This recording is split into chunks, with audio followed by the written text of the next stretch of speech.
What is yoga? You might be one of the millions who has taken a yoga class and perhaps even mastered the peacock pose, or maybe the downward dog pose. You might do yoga for physical benefits or to rest your mind, but yoga has a lot more to offer for your deeper consciousness and higher awareness. So what is yoga? Yoga, meaning union, is a Hindu spiritual quest to experience the Brahman or divine by balancing ideas that there are many paths to the divine, and so there are many types of yogas. Besides Hatha Yoga, there are 4 primary yogas. They are Bhakti Yoga, Karma Yoga, Jnana Yoga, and Rāja Yoga. Krish enjoys music. According to Bhakti Yoga, the yoga of devotion, he can experience divinity through devotion expressed through singing, dancing, and listening to praises of the divine. The Bhagavad Purana teaches 9 primary forms of bhakti, as explained by Prahlada. Listening to God's praise, singing, chanting, rendering service, worshipping a murti, paying homage, servitude, friendship, and complete surrender of the self. Priya enjoys taking care of and cooking for her parents. According to Karma Yoga, the yoga of service, she can experience the divinity through selfless service. This is done by acknowledging the divinity in everyone and by regarding all her actions as worship. Bhagavad Gita says the best form of service is service that is performed without being attached to the fruits of one's activities. One should act as a matter of duty because by working without attachment, one attains the divine. Odo enjoys meditating and studying Hindu scriptures. According to Jnana Yoga, the yoga of knowledge, he can experience the divine by meditating on scriptural teachings to realize truth from untruth. Through Viveka, by experiencing inner knowledge and insight, he can differentiate between the eternal and temporal. The syllable Om is the Brahman, the impersonal absolute of Hinduism. Realizing it, one finds complete fulfillment of all of one's longings. Dolly enjoys meditation.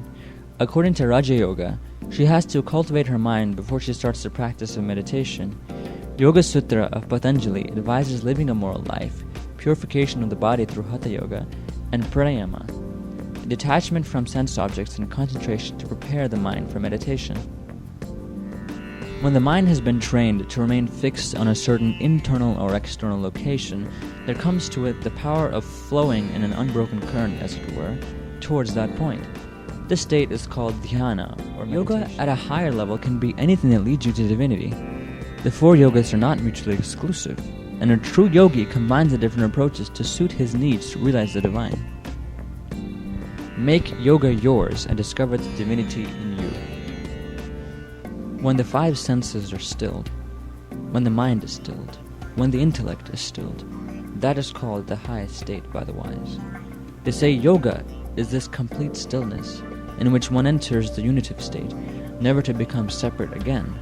If one is not established in this state, the sense of unity will come and go.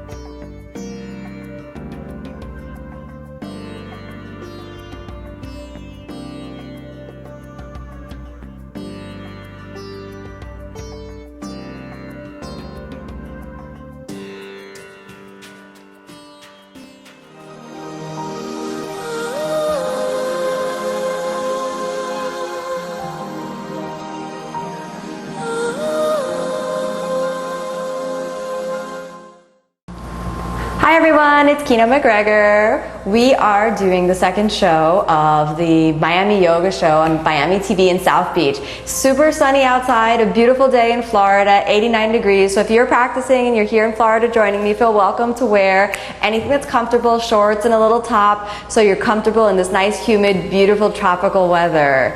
If you're new to the practice of yoga and you joined last week for the first time, what you might be feeling after you tried that class is a little bit of muscle soreness. So a lot of people have the idea that, yoga yoga is all about peace and relaxation, the vehicle to get you into peace and relaxation is experiencing that deep inner body. So it's totally normal to feel sore. The first time I ever did a yoga 2-hour Ashtanga yoga practice, I woke up the next day sore in every muscle, and muscles that I didn't even know that I had were totally screaming to me. So you might have felt that last week. The perfect antidote or the cure for that yoga soreness the day after is more yoga. So whatever you think you know about the practice of yoga, if you think it's just easy and relaxation, or if you think it's just for women, then you want to start taking these classes every week with me. And we'll be doing that once a week, mostly on Mondays, but be sure to follow me and Miami TV on Twitter so you can find the real schedule. So last week we focused on strength. You may have felt some strength in the shoulders, or you may have felt some strength coming into your upper body, into the back muscles, into your core muscles.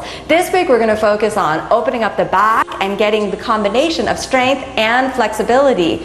Now when you begin to practice yoga, it feels wonderful to open your heart, to open your mind. We can only grow as much as our mind and our spirit really allow us to be open to that new experience. If you're locked down and your body's all tight, then you might not actually be to transform or to evolve. So one of the greatest blessings of the yoga practice is that open, free spirit. Backbending is the perfect tool in order to get that energy flowing inside of your body.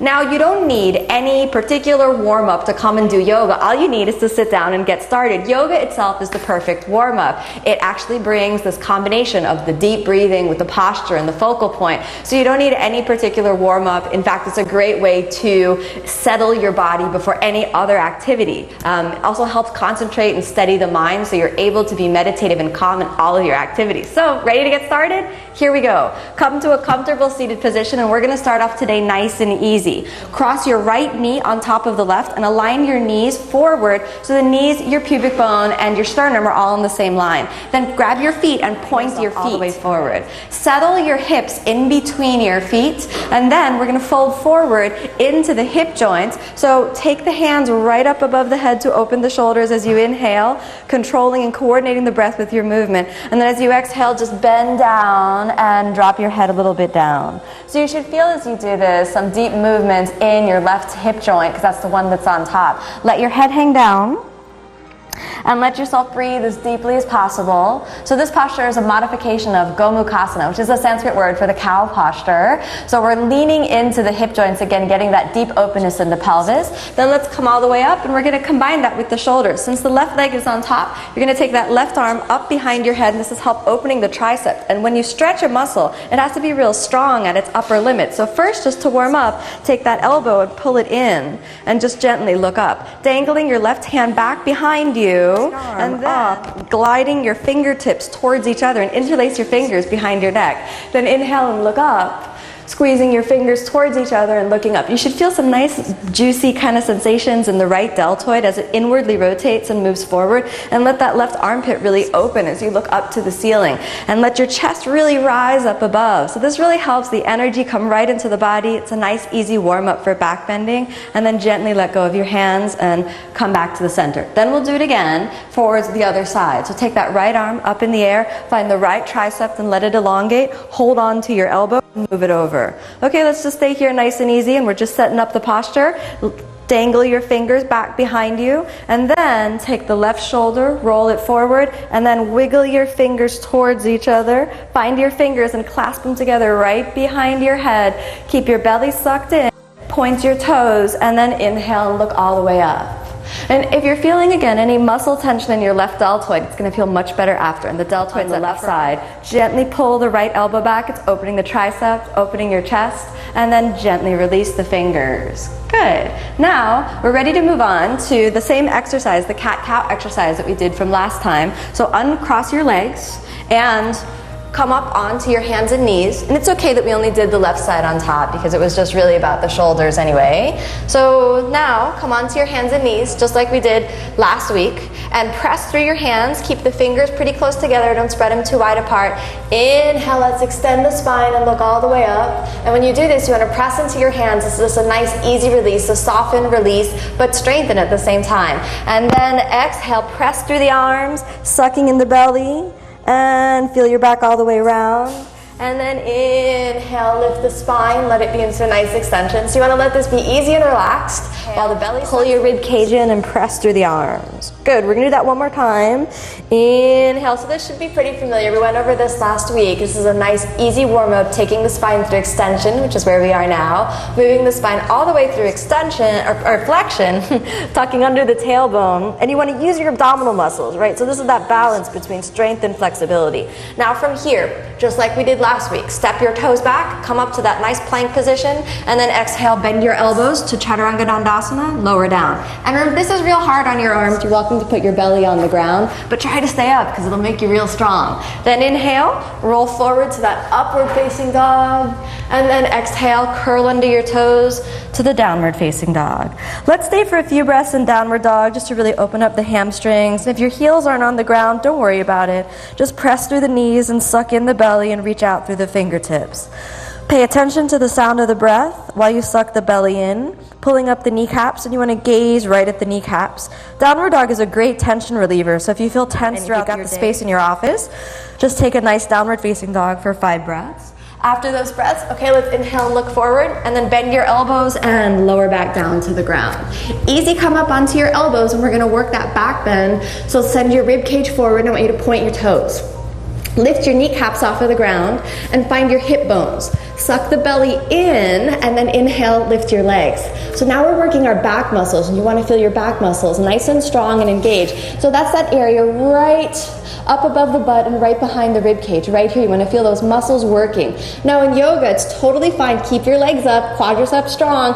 Feeling any burning sensations in the muscles, totally fine. That's like cleansing. The yoga practice is all about cleansing, so keep those legs up, all right? A few more breaths like this, and then we're going to bring the legs together so you can feel the hamstrings working even more. Your upper body's nice and soft for now, not forever. Then press through the elbows, and we'll really rock the rib cage forward.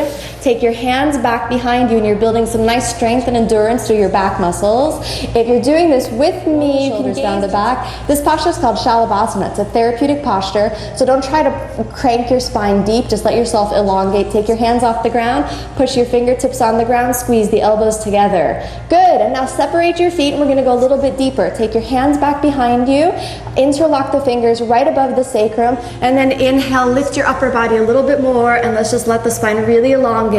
Gaze at the tip of the nose. Oh, your back muscles may be burning now. It's okay, mine are a little on fire too. That's just the body getting a little bit stronger. Thigh muscles, super straight legs, and exhale, go down. Good. Take your hands forward. Inhale, roll forward to the upward facing dog, to the downward facing dog.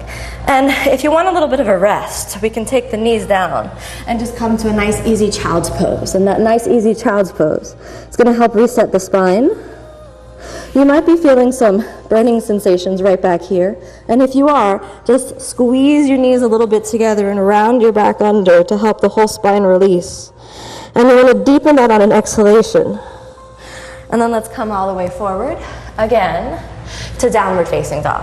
From the downward facing dog, look forward, and we're going to take a little hop, all right? So come onto your knees, hop it forward, and come into a kneeling position. The next posture we're going to work with is called Ustrasana. This is a therapeutic back bend that's going to really give you a full deep breath, and it'll cleanse the inner organs and energize the whole body. So yoga can be fun, it can be hard work, but more than anything, it's an adventure into the inner body. So remain curious and go on that inner journey, especially in the next posture, okay? So we're really strengthening our back muscles. Press into your legs, all right? I really like to think about the thighs inwardly rotating, so you want to spiral your thighs inward. Find your low belly, and then pull the low belly inside, all right? Here we go, find your rib cage. Inhale, lift your rib cage. It's almost like you're growing taller. I'm not such a tall person, so I always like to think about how can I get a little more length out of the spine. Lift the spine. Anyone who has any back problems or back disorders or herniated discs would really benefit from lengthening the spine. So do that on an inhale. Keep the spine nice and long. Then as you exhale, roll the elbows towards each other. Take your fingers right into the sacrum and exhale, drop your head back. Okay, anyone following along who feels uncomfortable should stay right here and not progress any deeper. Roll your shoulders forward. If you feel compression anywhere in your back, take your body up a little bit more rather than hanging down. Every posture in yoga creates space can we move in. Okay, so you should be feeling nice and energized, nice and relaxed. Squeeze your thighs in towards each other. Dangle your hands back and place the heel of the hand onto the heel of the foot as you roll the shoulders open. We're going to stay here for 5 breaths. Ustrasana is such a really wonderfully therapeutic posture. Anyone that's suffering from bone disorders like osteoporosis that force a really deep flexion of the spine can really benefit from this nice, easy, therapeutic back bend. Make sure that the thighs inwardly rotate and the shoulders roll forward, and that the breath is long and deep, all right? So we're feeling a nice deep inhalation and a nice deep exhalation. Make sure the belly is sucked in so that you can actually benefit from the energizing flow of the practice. I think that's been about 5 breaths. Now don't rush out of the posture, all right? Firm your pelvic floor, suck the belly in, firm your thighs. Inhale, take your hands to your waist. Exhale here, squeeze your knees together, and inhale, roll your spine. Don't coordinate the breath with the movement. Sometimes feel a little dizzy when you come up. If you're feeling that right now, you want to put your knees together, sit all the way down, and exhale, child's pose.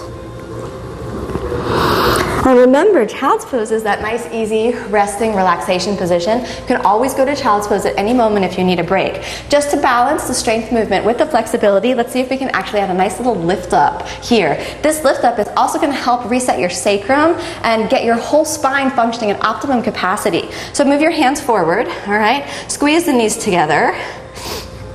Press your hands down and the elbows straight. Lean forward and hold it up here like this for a moment. Press the arms straight. Lift one foot up in the air. Pull it in, roll it in, and then exhale, step back. Chaturanga Dandasana, that push-up position, lower down. Ooh, the push-ups get hard after back bend. Inhale, upward facing, and exhale, downward facing. Again, let yourself rest in downward facing for a moment. The back should be pretty open. Let's look forward and inhale, jump it forward, cross your feet, and sit all the way down. So that little movement is really good for the hips. I'm just going to break that down for you one more time because it's not so easy for everyone. You want to actually jump your feet to a cross-legged position like this, and then after you jump to here, you can sit down and straighten your legs. You can do that in more advanced versions, but let's just try that one more time because again, it helps reset the spine after some deep back bends. Cross your feet underneath you, pull the feet close to your hips, and then lean forward like this. Roll over your shins, take the hands forward, and then lean your chest forward, step all the way back, bend your elbows, lower down. Inhale, roll over to upward facing. Exhale, downward facing. From downward facing, step the right foot, step the left foot. Pause here for a moment. So this is that place where I'm talking about. You gotta sink down into your hips, let your hips touch your feet, sit all the way down, stretch out your legs, all right? Traditionally, that's called a vinyasa, which means coordination of breath. We actually begin to feel that every breath and every movement have a purpose, and they're orchestrated to really help the body come into balance and the mind come into greater focus. So now let's continue our journey into some back bending, and we'll lie all the way down, all right? So lying down, we're going to move into a simple bridge. This simple bridge should be easy and therapeutic for everyone. To start off, we're going to try a posture that's called constructive rest position. So the feet are going to be wider than hips width apart, the knees together, hands on the low belly. Just to make sure you're completely relaxed, we're going to have 2 breaths where we breathe into the belly. Now, maybe belly breathing is not so sexy for lying on the beach because no one wants to see their stomach rising up and down, but do it in the privacy of your own home where you're not afraid to let your belly rise up and down, and then, it'll help you be relaxed and happy next time you go to the beach. If it just happens to be South Beach, it's a beautiful beach. Here we are, lower hands on the low belly, and inhale. Lift, exhale, let it go out, and then exhale, let it drop down. One more time like that. Inhale, breathe into your belly, and then exhale, drop it down. Good. Now, you don't want to take that belly breathing into back bending because we want to keep the belly sucked in when we bend the back, but it's nice just for a moment of, easy relaxation. Okay, ready for simple bridge? Here we go. All right. First simple bridge, we're going to take the hands right next to the toe, next to the heels, not the toes. That's not simple. That's pretty advanced, all right? Then the knees are going to track open so that they go right over the feet, okay? Then roll your knees forward, Suck in the belly and inhale as you lift your hips. Don't try to crank your back really tight. Just lift the hips nice and easy. Then when you're in this little position, if you can take it a little bit deeper, roll the elbows towards each other and go under the shoulders and place them on the ground. And we'll stay here for 5 breaths. Now, you might notice you have a tendency to squeeze your butt muscles real tight. This could give you a cute butt, but it might restrict your back bend. So let the butt muscles engage just lightly, not super tight, and instead let your thigh muscles do the work. So you want to think about the thighs really engaging, press through the hands, and your shoulders are opening. So this is why we started off with that Gomukhasana position, to help those shoulders really open. So we're staying here. If you start to feel that your back needs a little support, you can release your hands and place the hands right on the sacrum to support the back. The only disadvantage of doing something like this is that you won't get the strength through the back muscles. So if you can stay engaged through the arms, that's better. Okay, and then exhale down. Now it's totally normal in that posture to feel your thighs really burning. Back bending is not just about flexibility, right? Just because yoga is not just about relaxation. It's about that absolute presence of your mind. So you want to have a balance between strength and flexibility. So here we go. We're going to take it another step deeper. If that was challenging, maybe repeat the same posture again, but if you're ready to take the ankles. Here we go. Your fingers are down by the heels. Press the knees forward. Inhale, come to that little preparation position. Roll the elbows under and the shoulders under. Take the hand, hold on to the ankle. Take the hand, hold on to the ankle, and inhale. Lift all the way up. Be very conscious now of rolling the thighs towards each other, holding firm onto the ankles, and breathing into your chest. Now my thighs are starting to burn, so I'm guessing yours are too. And remember, that's totally normal. No compression in the back though, all right? We want the thighs to work. The back muscles could even be working. The front body is stretching, but no compression in the joints of the spine. Then let's drop it all the way down. Elongate the spine. All right, so now we should be ready. Full back bend is a super energizing posture. It brings life in through the whole body. Most important thing to remember is you want to distribute the work of the posture through the whole body, not just one area, all right? So here we go to prepare. Inhale as you press your hands right under your shoulders, and then exhale here. Squeeze your elbows towards each other, and that's that flexibility we got through the triceps from the very first posture that we did. Then send the knees forward, the hips over the heels, and come onto the top of the head. Then from here, you're gonna press through your hips, just like we did for that simple bridge. Squeeze your elbows towards each other, and this is the nice, easy prepare. Let's hang out here for a few breaths in the prepare posture while we focus on the alignment. Create space between the vertebra as you begin to lift the rib cage away from the pelvis, squeezing your elbows towards each other. Firm your thighs and inwardly rotate them. Now just press with the arms, but lift your hips high. Inhale, straighten the elbows and bring your chest out over your hands so you can feel that full extension of the spine. We're going to stay here for 5 breaths. Some of you may find it really easy, so you can straighten your legs to get that full deep bend in the upper back, whereas some of you may be more pressed towards your heels or your feet. No problem. If it's really easy for you, you can walk your right hand and walk your left hand in. Just make sure you end up with an even shoulder girdle. So here we are in a full back bend. You should feel energized. There's heating sensations that come through the body. And again, we're going to be here for 5 breaths. Don't push your back bend if it doesn't feel good. If your back feels crunchy or tight, just leave your hands nice and long or stay in the simple bridge posture, okay? So back bend should feel good. It should be energizing. It shouldn't be stressful or forceful. After about 5 breaths, let's put the head back down on the ground. Let's rest here. The first back bend is really just about the warm-up. So, I think we're going to do one once. Is it really going to be any good for us? I'm not sure. Let's try it again. Elbows squeeze together. You can do it. Believe in yourself. Have a little faith. Push past your limits and inhale. Take it up. All right, gently push past the limits. And you want to do it in a safe, controlled environment so that you know you'll be safe and your body will feel better after. Then the hips rise forward. And again, if you feel good, shift forward and forward and forward. You don't have to go as far as I did. You can just hang out back where you were. So if you were more comfortable, all the way back there, just leave your hands back there. We'll stay here just a little longer. Your thighs could be burning, the arms could be burning. That's all part of the cleansing process. It's the essence of the yoga journey. And then exhale, head down. And exhale all the way down. Ooh. I hope you felt a little heating sensations. I definitely got warm from that. All right, after a nice deep like that, what's important is to do a count into your chest. Roll over to the side. and come all the way up. So you should feel energy, right? Heat is energy. So heat comes into the body, and then that's energy. If you don't generate the energy, no one's going to generate it. No one gives you a gift of energy. You've got to generate that energy inside of the body. So forward bend is the perfect counter stretch to back bends, all right? If you have a hard time sitting upright like this, then it means that your hamstrings or belly might need to release a little bit more. So we're going to start off just nice, easy, and vertical. And this posture is called Dandasana position. Spread your toes out. The chin is down. And we'll breathe into the chest. So this is helping equalize the spine. And try to keep your spine in a nice neutral position here.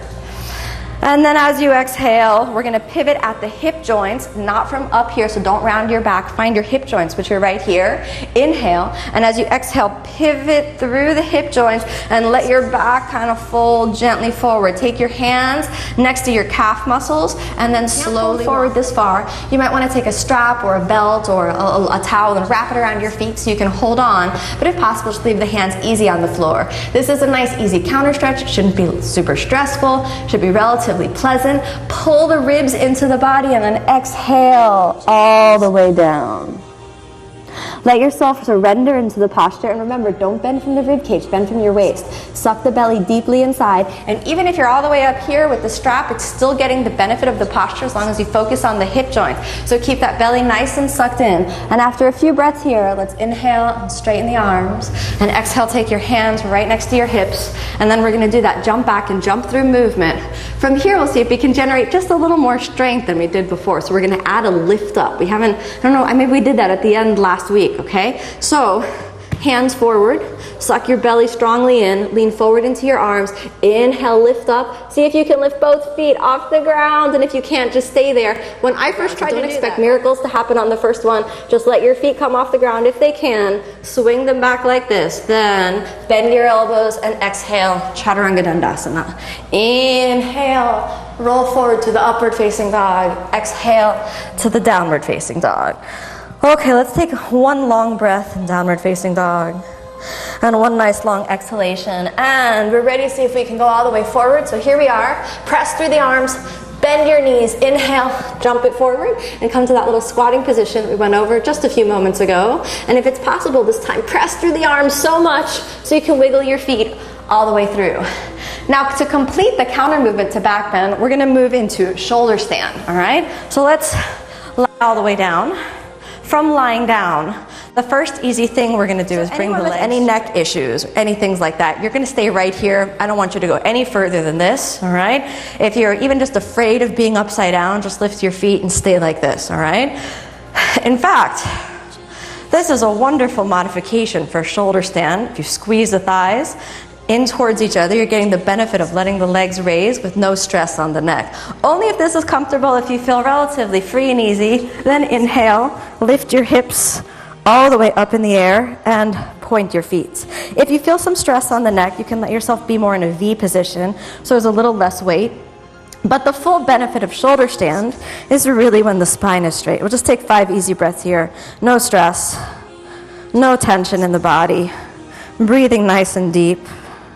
Reach out through your toes. Now, shoulder stand can actually be therapeutic for neck problems if the alignment is really proper. Don't turn your neck to the side like I'm doing now. You should be looking at your toes. Look right at your toes. Try not to look so much at the screen. Keep your belly sucked in, and then bend right at your waist, and this is plow posture. If your feet don't touch the ground over here, I want your hands to remain right on your back. So if you're up there, your hands are going to remain on your back. If it's possible for you, interlock the fingers and lift nice and tall through the spine and roll the shoulders under just like we did for that simple bridge. Then gently release your hands and squeeze the knees towards the ears and then gently let it go, rolling the spine all the way down. And now this is probably the most important part. I'm going to let your feet roll all the way open and your hands roll open, and just close your eyes for maybe a few breaths, letting your whole body relax. Now here's where the real benefit of the practice comes in, because now the relaxation. Because your mind is calm and free, no other thoughts, nowhere else in the world you'd rather be. A perfect tropical day, blue skies, palm trees swaying in the breeze. And that's also the image of beautiful Miami Beach. Perfect tropical paradise. So after a few breaths with that image of relaxation, gently bend your knees, pull yourself all the way in and roll over to the side. Come all the way back up. If you have time, it's really useful to stay in that simple, easy relaxation posture for up to 5 minutes or even longer, actually. Not everyone's got so much time to do the relaxation. So what's important when you begin to practice yoga is to understand how the whole thing works, right? So we purify our body from the inside out, and it's that purification that helps us feel better in the body. Because basically your body needs to be clean just like your teeth need to be clean, right? You brush your teeth every day to remove all of that plaque and everything that's inside of the teeth. So yoga is like cleaning the postures. They get all the juice flowing in the body and the prana really rises. The prana means energy in Sanskrit. So the energy, your life energy, becomes more vital, and that vitality is the essence of health. So you kind of glow from within, especially after some deep back bends. When the heat or the fire of purification is really charging in the body, then you'll know that the yoga practice is really working. So I hope you're inspired to do the practice. And remember, if you feel sore tomorrow, particularly in your back muscles, don't be mad at me, but look for the repeat and actually do the same exercises again to really train those same muscles to be strong and flexible. Open your mind, open your heart, and you'll get the benefit of the practice. Go on that inner journey, and more than anything, believe in yourself, believe in the journey. Thanks so much for watching.